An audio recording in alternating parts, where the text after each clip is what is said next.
Welcome to the Inspire Health Podcast. Your life is about to get a whole lot better. Have you ever felt like you tried everything and yet still couldn't find the answers or the solutions that you were seeking? Whether you're dealing with chronic illness, physical or emotional pain, I want you to know that your body is the most sophisticated machine on planet Earth. Your body holds unfathomable wisdom. Trust in it and learn from it. Know that there are answers and there are solutions to your specific health challenges. And we will be uncovering all of them here on the Inspire Health Podcast. I'm so excited to be a part of your healing journey. Your transformation starts now. Hi everybody, welcome back to the Inspire Health Podcast. In today's episode, I want to talk about something that's been on everybody's mind over the last while, and I've had a ton of patients asking me questions about. And this is, how do we stay healthy and stress-free during the fall when my kids go back to school? I've had a lot of patients asking me lately, how do we stay healthy and how do I manage my stress given that my kids are going to go back to school and there's all of these concerns and fears around how school's going to look, if there's going to be in class, if there's going to be online, if there's going to be more fear around the virus, and all of the unknowns as far as just what's this next phase going to look like as we move into the fall. So I want to do a short episode just to break down some of the top strategies that I use with myself, with my family, and that I've been talking to other patients about too, that are really fundamental to making sure that your immune system and that your adrenal system and that your overall health stays strong and that you guys can manage this next section as we all move into school season in the fall. The number one thing that I think everybody needs to take a break from, or at least minimize, is turn off the news. The news is, for the most part, very sensationalized. It is, for the most part, always negative and full of propaganda. It is very difficult to get completely truthful, unbiased news. And you've got to remember that the number one goal of the news is really not to provide absolute truth information. It is to sell newspapers. It's make a profit in many ways. So when all of this stuff first stirred up several months back, I was in the news a lot trying to understand just what's going on. And then eventually it just hit me that it's like, I feel a lot worse when I'm sitting in front of the TV watching news trying to understand all these pieces. For the most part, I don't think we're going to really completely understand exactly what went on for probably another year or so. The news changes all the time. The numbers on things change all the time. Different sources tell you very completely different things. Even very reputable people tell you very different things. So what I've found now is that I've really taken a step back from my exposure to the news significantly. I have a few key sources that I tend to look for information from that I trust and that I think are valuable.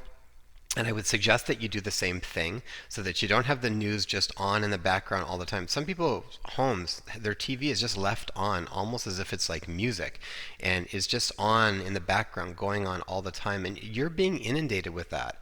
And even from a frequency level, there's a certain frequency that comes off of what we are being exposed to. And that's going to sort of affect your physical body and your mental, emotional body on a daily basis. So number one is turn off the news. The reason the title of this episode is Reducing Our Stress and Our Children's Stress This Fall is because our children directly pick up on where we are at. So when parents ask me first, what's the number one thing I can do to try to minimize my child's stress? The first part is it starts with us. If as a parent, if I'm stressed, my child is going to directly pick up on that. And if you listen to I think the second episode I did way back when with Dr. Stuart Shanker, he talks about this.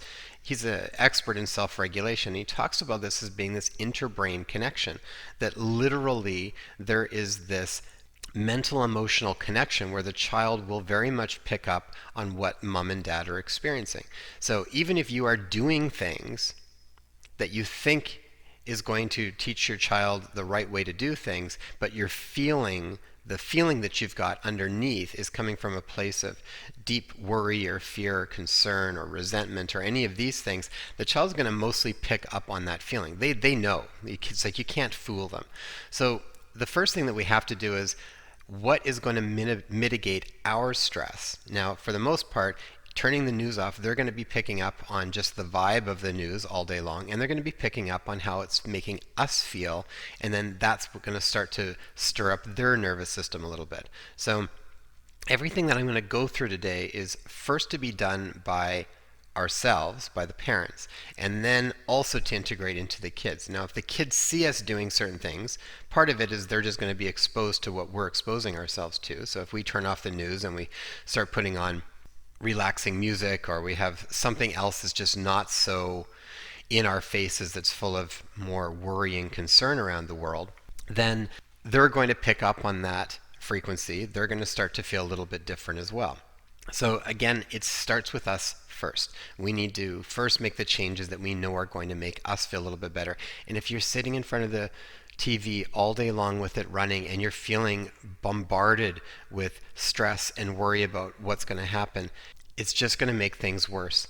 The bottom line is when you take a step back and you try to figure out how do you make the biggest impact to yourself, to your family, and to the world, it mostly comes back down to how are you feeling. And how you're feeling is what eventually ripples out to other people around you. So it's not about not staying informed. Most of it, I think it's hard to trust any of the information that's coming out as far as being completely reliable. But take your pieces so that you have an idea of what's going on, but you're not being bombarded by sensationalism all day long. That's really, really key. And then do things that naturally start to make your body feel a little bit more easeful. If you just take away something that's constantly causing you stress, you will start to naturally fall back into some relaxation state. You're going to naturally fall back into a little bit more calm if you're not being bombarded by something that's aggravating your fight or flight all day long. And then your kids are going to start to pick up on that as well. So number one, turn off the news. Number two is get off your screens. Now, I'm not saying completely get off your screens. I mean, I'm on a screen here too, but it's sort of what are we doing on our screens is more of the issue. You got to remember, screen time, and what we use our screens for, they're designed to create this sort of dopamine hit. Everything that we're doing with our screens, whether we're on social media or kids are gaming, or even if we're just Googling and cruising through the internet, so many things are set up to what we call dopamine hijacking. They basically cause this trigger effect of us needing more and more of the screens to get that next hit of dopamine. This last while, I think everybody's had much more screen time than they normally would, because everybody's been, for the most part, at home. And I have a 15-year-old, and I know that it can be really challenging when you've got a teenager to try and keep them off the screen. And there's definitely a balance between trying to figure out how much screen time is okay, when does it start to become a problem, when do they need a break, how do I incorporate a break for them. But these are all questions you need to ask. I wouldn't just leave them with their screen 24/7. Definitely don't let your kids go to bed with their phone, because if they do, you can guarantee that they will likely be on the phone until the wee hours in the night. Or if they have a video game console in their room, same thing. And part of that just creates a cascade of problems, because then they affect their sleep, and then when their sleep goes down, it's just about everything under the sun starts to go problematic when sleep goes down. But one of the things with the screens is just that, like I said with this dopamine hijacking idea, when we are engaging in things like social media or video games or some of these things, our brains, you got to remember, are designed to seek out danger. We're part of that animal kingdom. That's what we do. And so there's so many things inherent in using screens and what we're being exposed to that we are constantly getting flagged as something that might be a stressor that we need to be looking at. So when we're doing that, we are constantly causing pushes in dopamine. Dopamine naturally converts over to norepinephrine and epinephrine, which basically is your fight or flight neurotransmitter. So when you are getting exposed to this stuff over and over, you don't even realize, but you're having a lot of hormonal stuff going on in the background that's basically putting you into a state of fight, flight, or freeze. When you get into that state of fight, flight, or freeze, and when dopamine hijacking is going on, then what eventually happens is you start to then get a depletion in dopamine levels. And when you get a depletion in dopamine levels, that's when you start to get these urges to do things that are not so healthy for you. So to try and raise that dopamine level up again, you will get cravings for foods that aren't going to support your body or your immune system.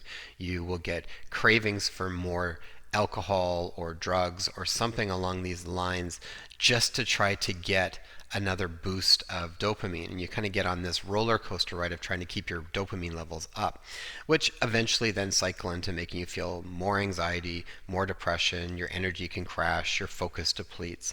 So there's a real balance with it. And I think every family will have a different balance on it depending on what works for their family. But I definitely think you need to plan break periods with your kids if they're on the screen for too long. I mean, really take them out and get them outside, get them doing something else. I would set certain times that you're allowed to have 4 screens and then take a break and you got to be doing something else. Sort of plan it that if you're going to have this, then you need to balance by doing this, this, and this. Number 3 is kind of direct opposite to getting off your screens, would be to get outdoors. Outdoors, if you listen to the episode I did on forest bathing or the benefits of nature a few episodes back, that one talks a lot about how beneficial it is to get outdoors. And I still see this so much with my kids. When my kids get outdoors, they're happy, they're running around, they are excited, they burn off a ton of energy. When they are together inside for too long, they are going to naturally start to pick at each other and they're going to start to fight. And you're going to hear screaming, and then that triggers us as parents, and then we react to that. And I find when we spend more time outside, there's no screaming, there's no fighting, there's just playing, there's running around, there's burning energy off. There's a natural excitement that happens in nature when you're just exposed to the beauty of nature. And the other part is that, kind of opposite to when we are on screens, is that nature is naturally very calming. There's very little to trigger that fight flight part of our brain. There's very little to trigger that danger signal, unless we're in a dodgy area in nature. But for the most part, if you're in like a park or forest land or beach or just for a walk, even in your backyard with a garden or something, it doesn't have to be extraordinary, but just spending some time in a safe, natural environment naturally just calms the nervous system down. And you'll see that with your kids. If you get them out for a chunk and get them running around and moving, they're burning off energy, their nervous system's settling down, and they're getting all the benefits of the outdoors. And you have to remember too, it's like wherever you can. I know people are in different places in the world listening to these episodes, and the guidelines are a little bit different as far as where they can go, what they can do. And ultimately, you want to be in a place where you feel comfortable and safe to not have to wear a mask, too. If you're out in nature and there's nobody around, there's very, very, very little chance that you are going to get any kind of a virus. That's not really how it works. You have to be more in a closed space with other people. This is the whole reason why they talk about social distancing and everything. But what you are wanting to do is get some fresh air, get moving around, get in nature, find a place where you can be that's safe, that's comfortable, that you can feel comfortable to take a mask off and get some fresh air. The fourth one is eat nutritious foods. I've had a lot of patients talk about the extra COVID-10 or COVID-15 that they've put on. Now, there's been the odd person that's gone the other way and done a lot of exercise during COVID, but I would say most people have actually been at home and put on more weight.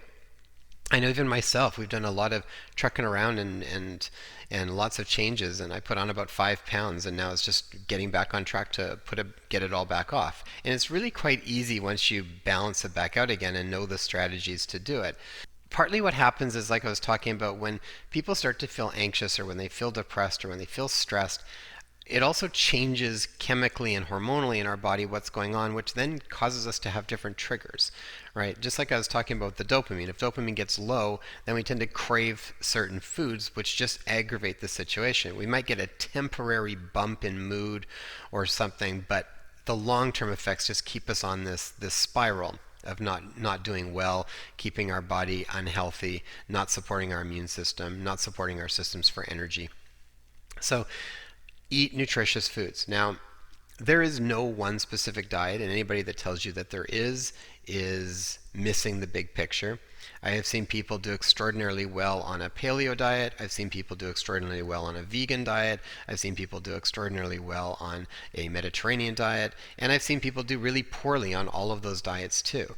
So the biggest thing with foods, I say across the board, would be just initially try and move, if you haven't made certain changes, move to more whole foods.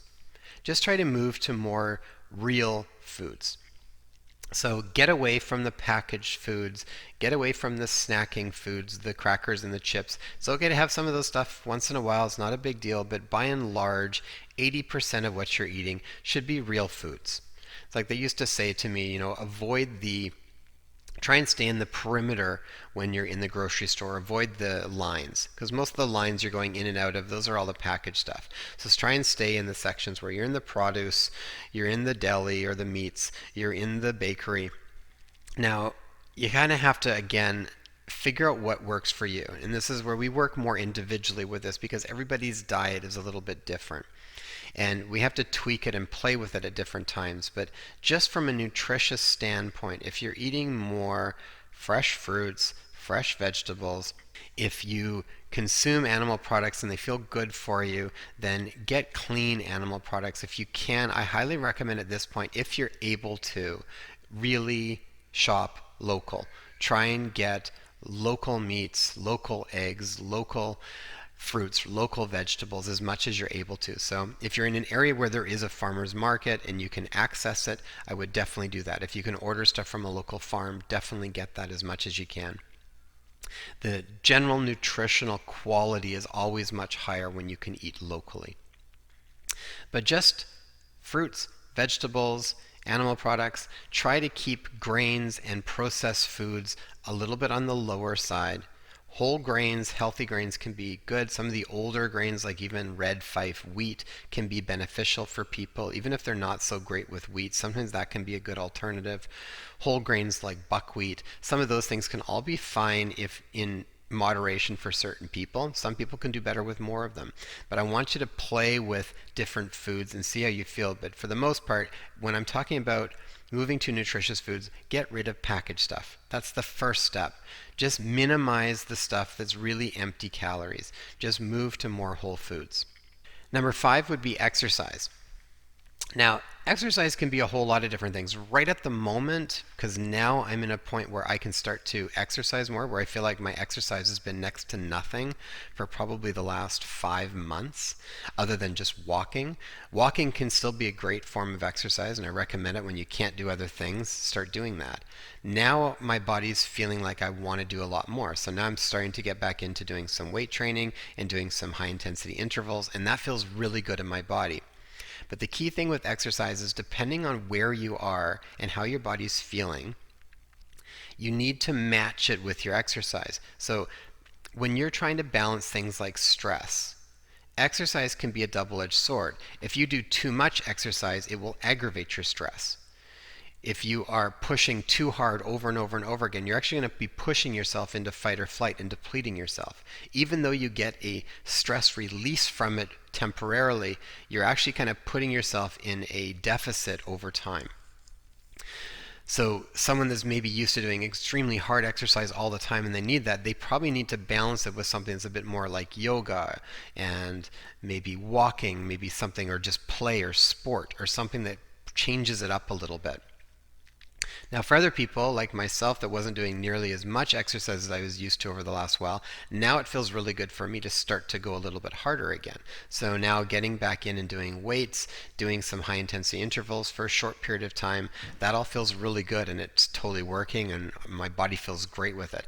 The key thing with exercise is pay attention to how your body is feeling right after and later on, to make sure that you're not exercising and then you feel like you're crashed out or you got major food cravings after. That's telling you should maybe moderate what you're doing a little bit more, modify what you're doing a little bit more. But exercise, there's lots of options. I think right now I love things like yoga. I love walking. If you can get out in nature, hiking or walking along the water or playing at a park with your kids, like these are all aspects of exercise.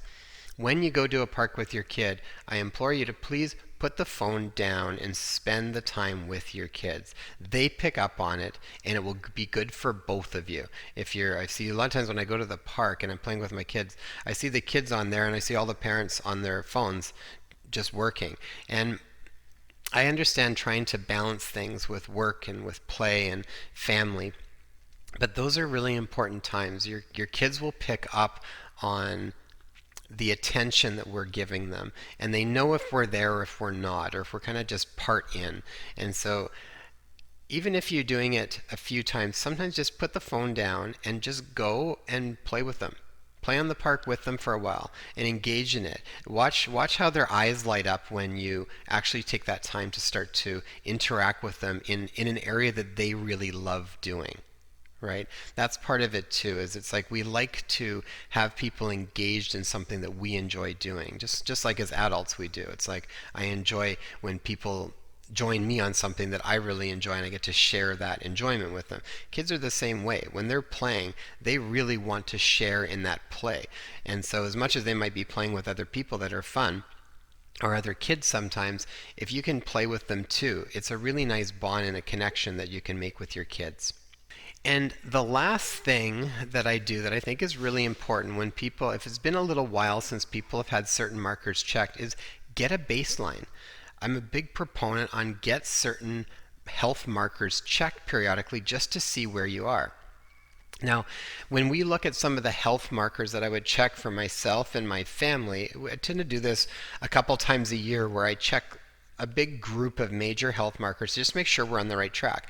If there's anything that we've learned from this whole pandemic over the last 6 months has been that the degree of inflammation that people are dealing with and comorbidities and signs that we are moving into more and more dis-ease, we increase our susceptibility to getting ill. And so now, outside of a virus or anything, this stands true for just about everything. So check certain markers that give you an idea of where you are on that road. So some of the big ones that I would look at would be markers for inflammation. These would be things like a high sensitivity CRP, an ESR, a fibrinogen. It might be looking at your omega-3 to omega-6 ratio.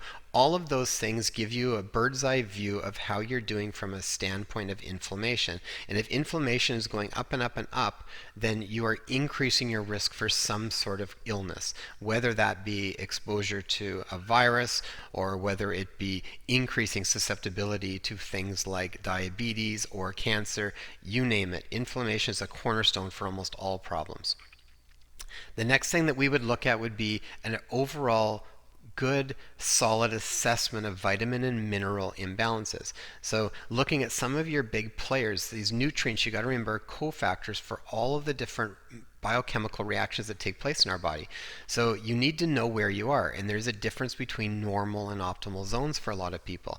So knowing where things like your vitamin D and your vitamin A and your B12 and your iron, knowing where those things are makes a really big difference. And sometimes they're super easy ones to fix.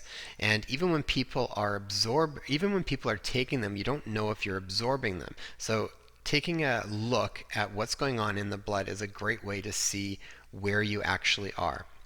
Some of the big minerals that you want to see are things like zinc. Zinc's a huge one and so commonly deficient, and a major one for immune system regulation, a major one for the production of key enzymes that we need to break down our food. So a lot of times when people are even getting like gas and bloating and they can't handle wheat or dairy or some of these things, a lot of times they're very zinc deficient.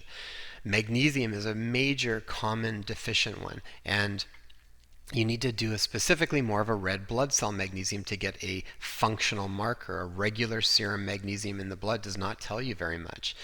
So some of the different minerals, looking at ratios, like copper and zinc need to be in the right ratio. If you have too much copper to zinc, you will be pushing yourself into fight or flight. These are all very easy things to get checked. They just require certain blood tests and then be someone to be able to look at them that can explain what's going on and where you need to get into optimal zones.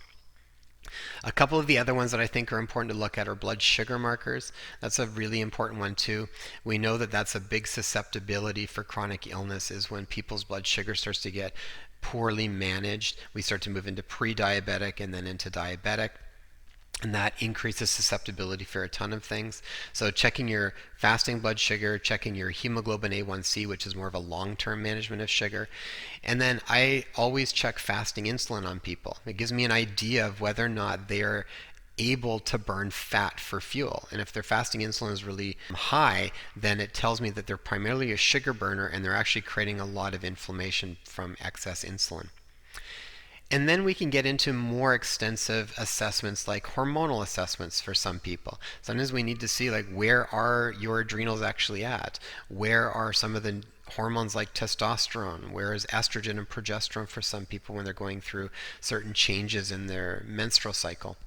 The list of tests can keep expanding depending on what specifically you require, but across the board, tests assessing inflammation, vitamin and mineral imbalances, and blood sugar are cornerstones for improving overall health and maintaining a healthy body that's going to have a lot of resilience from getting sick. So I hope this episode helps. If you have any questions, feel free to email me. And if you have any ideas on talks that you would like to learn more about, I'm starting to ask people more and more to send me emails, give me some ideas of things that you want to hear, and then let me pull some of that information together and I will present it to you. But it's fun for me to check it all out. It's fun for me to put it together. And I love hearing back from you guys telling me what you would like to know more about. So send me some emails or just go to my website at www.drjasonloken.com or www.inspirehealthpodcast.com and send me an email and let me know. All right, take care, guys. Enjoy the fall. Have fun, and I look forward to talking to you soon. Well, that was awesome. Thank you so much for taking the time to invest in your health and well-being.